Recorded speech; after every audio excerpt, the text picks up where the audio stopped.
You'll agree with me that if not all, a huge chunk of fear associated with flying is as a result of how unsafe passengers feel when in the plane in the sky. That's why today we'll be exploring this topic on how safe is safety in the sky. I still remain your host, Ololade, and this is Air Ready by Maman. Get ready, get ready, get ready, get ready with this. Welcome to Air Ready by Maman. This is Air Ready by Maman. On the show today is a young man who is a safety management specialist, Mr. Julian Chibuzo. Welcome on the show. Thank you very much. So tell us more about what that is. Okay, safety management system is about managing safety, the idea of hazard identification and risk management. Breaking it down, it's more or less like ensuring you identify all the things that could cause an incident or an accident in the aviation industry, in the airline, during the operations of an aircraft. Then when you identify them, you put measures in place, mitigating factors that would avoid it to turn into a consequence, an accident or an incident. Okay, so I have met quite a number of people in the industry, and nobody ever talks about this like it's a profession.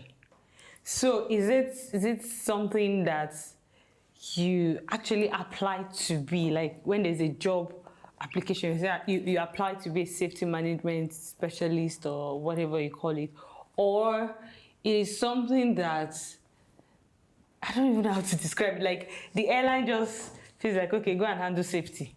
Can you tell us? Explain that. Safety is important in the airline industry. Okay. In the aviation industry.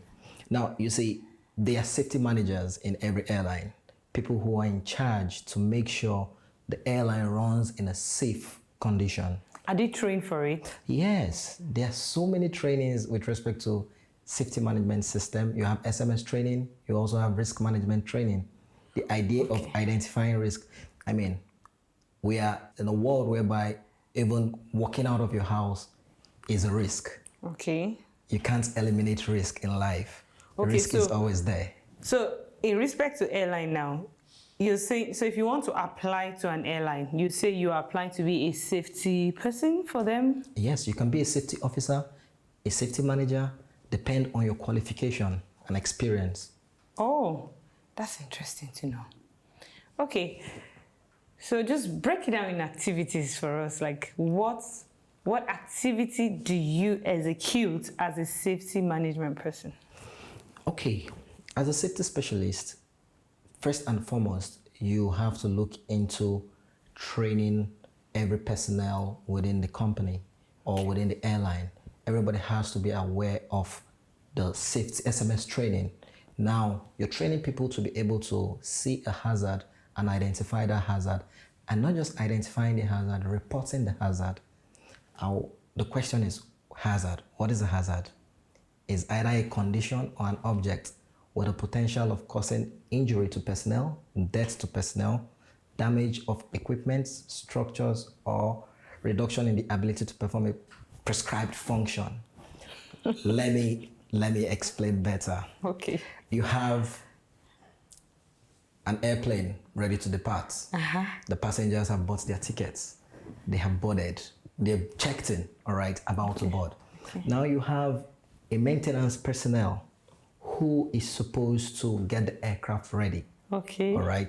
Now you see this maintenance personnel goes to do his job in the morning, but because he's fatigued, because he's tired, all right, he leaves a piece of equipment on the floor. The aircraft starts, the engine sucks it in. It destroys the engine. Now you see that equipment he dropped on the floor is a hazard, right?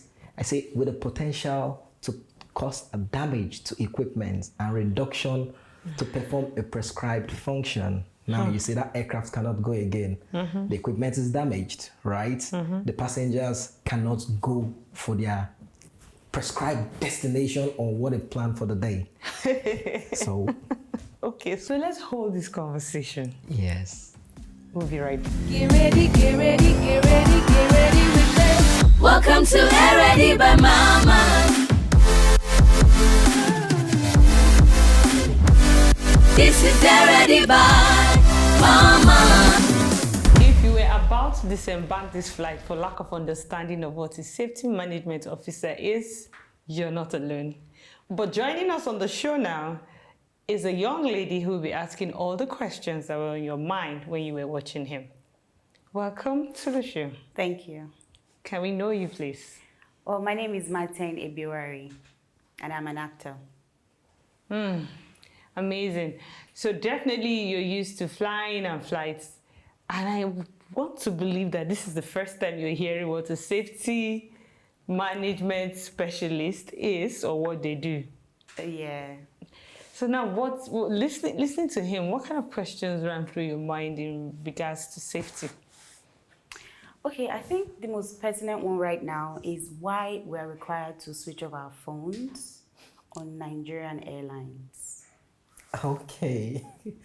Well, it's not about Nigerian airlines. You see, your phone can actually cause some interference with the equipment on board the aircraft for the pilots. Now, it also depends on the kind of aircraft that is being used. You know, you have some sophisticated aircraft, an aircraft that wouldn't require you to actually put off your phones, but it's actually required during takeoff and landing because you see, at that point, a whole lot of communications are being done by the pilot to the control tower. A whole lot of instruments are being used. So you see, there could be interference that would actually cause a glitch in terms of communicating with the tower or in terms of the pilot making use of his equipment. So that's why they will tell you always make sure you put off your phone during takeoff and also during landing. Okay. Thank you. Any other questions? Okay. So which parts of the plane is the safest to sit? Well, the truth is, you wouldn't pick any spot within an aircraft and say it's the safest to sit. Okay. You just have to make sure the airline you're flying is a safe airline and they don't have any incident or accidents. You just have to make sure you have your seatbelt fastened and listen to the cabin crew or the flight attendants anytime they give any instructions, because that's the only safe thing you can do. There is no special safe place on board the aircraft that will say, oh, when you sit here, you're good, because everyone will want to sit there. That's true. No, that is so true. Avoid this confusion because you just notice everybody say, no, I want to be on seat 9S. It has to be seat 9S. If not, I'm not flying you before. That is so true. There are many other questions I keep getting from people like, if it's too sunny, why must I open my window blinds when is that also safety related? For the aspect of the window blinds, usually you're supposed to put your window blinds opened, especially during landing, when the aircraft is about to land. Why you have to do that is, should in case there is an incident or you have an accident or the aircraft has to do an emergency landing, you as a passenger, you have to actually see if there is any hazard or if there is any obstacle in terms of the evacuation. The cabin crew would actually need it to say, okay, oh, there is an emergency exit here, but looking there is fire there, because she's looking through that same window, all right? So if that window blind is closed, she cannot actually see the fire. She'll just open it and everybody will jump into the fire. So the idea is, all right, open it so you can actually see if there's any hazard. So she can direct other people, okay, don't go there, use the other exit. So at the end, I think safety is just all tied up together from your whatever risk assessment to the final activities of either the cabin crew or the pilot, or it's all just tied. So based on safety now, is there anything relating to what you do and something that like a pilot has to watch out for safety related? Yes. Now you see the concept of safety management system. That's why everybody needs to be trained on safety management system. Anybody can identify hazard. That's the concept, for you to identify hazard. The pilot himself is the most important person. You see, there are some aerodromes or airports whereby on landing, you could see different things. Wildlife could be on the runway. Yep. You could have so many things that could happen. You identify it, you report it. And when you do that, you find out that the agencies who are responsible will take charge and do what they're supposed to do. So everybody needs to identify hazard. On ground, the ground personnel have to make sure they pick what are called FOD, foreign object debris. All right, a piece of paper, nail, stone, anything. Because if this thing gets sucked into the engine, right, it could actually destroy the aircraft. And you really don't want your aircraft. It's very expensive equipment. You don't have to allow FODs to destroy your aircraft. It could also be a situation whereby you have personnel actually identifying various hazards, anything that can cause an issue or a consequence, which we don't want to happen. In all, aviation is just some serious business. I'm yes. listening to you. Oh, yes. I'm trying to listen like a layman, and I'm almost lost. Like I want to step out of someone who, but I keep getting in and out. I think for people, they just focus on what they see. Like, Yes. I see the cabin crew, I see the pilot. This is what they say I should do. If I can do it, then I'm safe. If I can't, then I'm not safe. Any other thing is for behind the scene. Anyways, thank you so much for explaining this broadly, because it really does help for young people who would probably want to pick a career in aviation. You need to know that there's something that may be a little bit more tasking and more, because this for me, I think is more in-depth than just the surface, because you're looking at a general picture and breaking it down into activities. So thank you so much. Do you have any other questions for him from listening to him? Okay, I don't know if this is a safety-related question, but I noticed that whenever I fly, I have this sensation in my ears. What's that about? Okay. Now you see the human ear, all right, the middle ear especially. You have pockets of air inside. You need to balance the outside air pressure. So normally, when you have flu, all right, and especially during descent, it actually could affect you. The ear is not able to vent the air pressure outside. You'll find out that anytime you have that, the cabin crew could give you chewing gum while you chew, all right, it helps. Or you could just do a quick fix. You hold your nose and try and blow out air, but you're not closing your mouth. Like, you feel the air coming out of your ear. Wow. And it's gonna help. The idea is you're trying to balance the air pressure within the ear with the outside air pressure. Thank you. That's an interesting one. So you pinch your nose. Pinch your nose. Close your mouth. Close your mouth. And like you're forcing air. But it won't come out since your mouth Come out is through closed. the ears. you'll feel it. So Yeah. Oh, and then it balances it. Yeah. That easy. Yeah. Now, the one that really touches me is, children during landing, you notice that they have this thing you're talking about, because sometimes if you have babies on board, you just hear them crying from different, and you can see the discomfort, but you can't help them because they can't explain it, but they know that there's something you're going through. Is there something to do for babies? Because I'm sure mothers would like to, because they are also helpless when this happens. Well, for children, I really can't tell how you could help a child or an infant within that situation, but usually because the child is with the mom, just to try and cuddle the child and make sure the child is gonna be all right.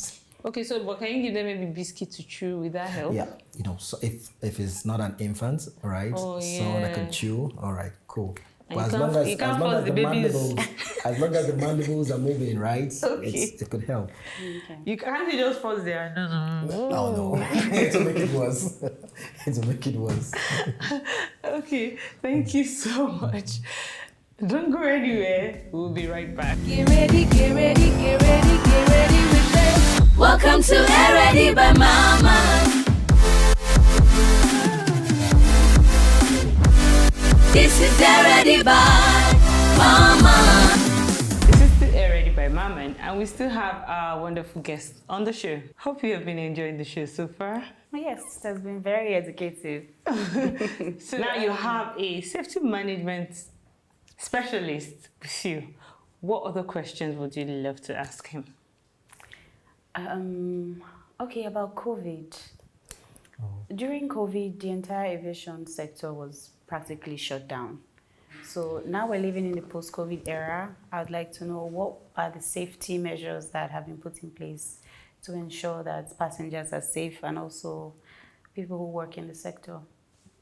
Okay, with respect to the COVID, you say when the pandemic came, it's something the whole world never expected. And this is a situation whereby all safety specialists were up and doing. It's something whereby worldwide, the whole aviation industry was put on lockdown. And for you to restart, you need to put systems in place. You need to put safety measures in place. You wouldn't allow everybody to come in and board your aircraft, all right? In accordance with the ICAO, the Chicago Convention, one of the articles would say every state has agreed to avoid spread of communicable disease through air navigation. As at 1944, the Chicago Convention, right? This agreement was already in place. And come 2020, we're talking about COVID. What happened was every airline was mandated to come up with a standard operating procedure so as to know how you're going to handle the case of COVID. Okay, so I'm listening to you. And in all honesty, I'm just wondering, what to make a young person want to do your job? Like, you're calling articles, 1944, ICAO, all these things you're calling. What to make a random young guy who wants to just do something, like he wants to be a pilot or an engineer but no money, he wants something else, he doesn't want to be a flighter. What will make him want to do this job? It's interest. Anybody can be a safety specialist with the right training and experience. Okay, so we're looking for young people who have interest. Please, come be a safety specialist. I don't know what to say, but I hope somebody finds an interest in this. So with respect to that, the safety, standard operating procedures. Now, these procedures was also in line with the national NCDC COVID-19 protocols. You have to make sure you have passengers who have their hand sanitizers, or you have to make sure every passenger have their face mask. Now, the airline personnel, the frontline personnel, we're talking about this personnel who meets with the passengers. Now, you have different passengers coming from all part of the world or part of the country. The personnel safety is very important. You'll find out that all the airports had a whole lot of procedures put in place, the social distancing, especially while buying tickets, while checking in, you have to do your social distancing. The personnel have to have their face mask on while talking to the personnel. Now, I like this that you mentioned, but in all honesty, did people really practice it? Because I remember then we would go through all that stress to board, and then the moment the airplane lands, everybody just gets up and there's a rush. And I'm wondering, now, it depends on the airline. Now, one important thing you have to know that it's difficult. You cannot train the passengers, but you can train the airline personnel. Now, you find out that Nigerians pay attention to directives when given to them, but when you don't give it to them, they act on their own. I think everybody worldwide do. Because lately, or around that time, I started seeing a lot of videos on Instagram where people in different parts of the world actually stand up as the plane landed. And I was like, thank God it's not just us, because I think we're the only, is it zombie that is the word now? But I now realize that all over the world, though, it was like that. It has to be put in the passengers' briefing for the cabin crew when they're about to land. Even if you brief it, do they hear? Do they listen? Well, it depends. Well, I hope so people get to understand these things and learn how to execute them. So, can a lady be a safety management specialist or officer? Anybody can be a safety specialist. So we have ladies that definitely. And so, if somebody wants to start a career as a safety specialist, how do they begin? Well, I would recommend, first of all, you have an aviation experience. You have to have an aviation background, first of all. Then you go for the necessary safety management systems training. All right, you have also risk management systems training. All this training would help in order to make sure that also human factors training also. All this training would help to build up that knowledge within the person, and with experience, the person is going to get better at the job. How long does it usually take to acquire all of this training and all of this knowledge? Well, the standard safety management systems training could take at least 5 days. 5 days? 5 days only. Only? Wow. 5 days only. Interesting. So you could also run a diploma course in safety management system, whereby you do different trainings that could make up the diploma for you. I would encourage everybody to go into the safety management system. You have an opportunity in any airline industry. Interesting. So if you were not into safety management, what would you be doing? Okay, I'm a flight dispatcher, a licensed flight dispatcher. Also, I'm a quality person. I'm an auditor. I'm also an instructor in terms of safety management system, and also an instructor for the regulations, the niche cars. So if you weren't to work in aviation, which other sector would you work? I would have loved to be in the medical field. As well. I have a BSc in applied microbiology and brewing, so I still have a passion for the medical field. Okay. Thank you very much for this enlightenment, because I tell you, we were enlightened. Thank you very much for having me. Before you leave, I guess you wouldn't have any question for her, do you? You said you're an actress. Yes. Oh, that's cool.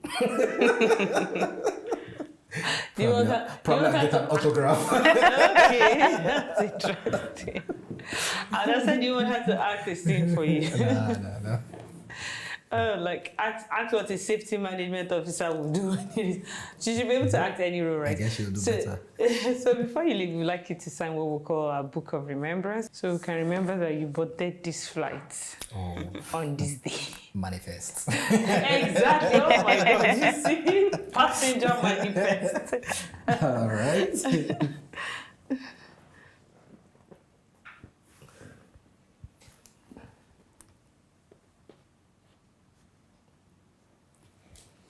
Thank you. Thank you so much.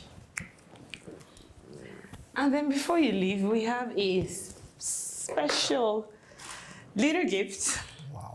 This time around, I'll do the American style. Ladies first. Or is it the English style? Definitely. The ladies first. Definitely. Thank you. Thank you so much for coming on the show. Thank you so much. Mr. Julian, for coming Thank you on the very show. much. Safety is key. Safety is critical. If you run an airline, remember you owe us safety. And whenever you choose to fly, make sure you make safety your priority, at least so you get to see my pretty face again. I will definitely miss you, and I hope you will miss me too. This is still your favorite show, and I remain your favorite host. Get ready, get ready, get ready, get ready with this. Welcome to Already by Maman. This is Already by Maman.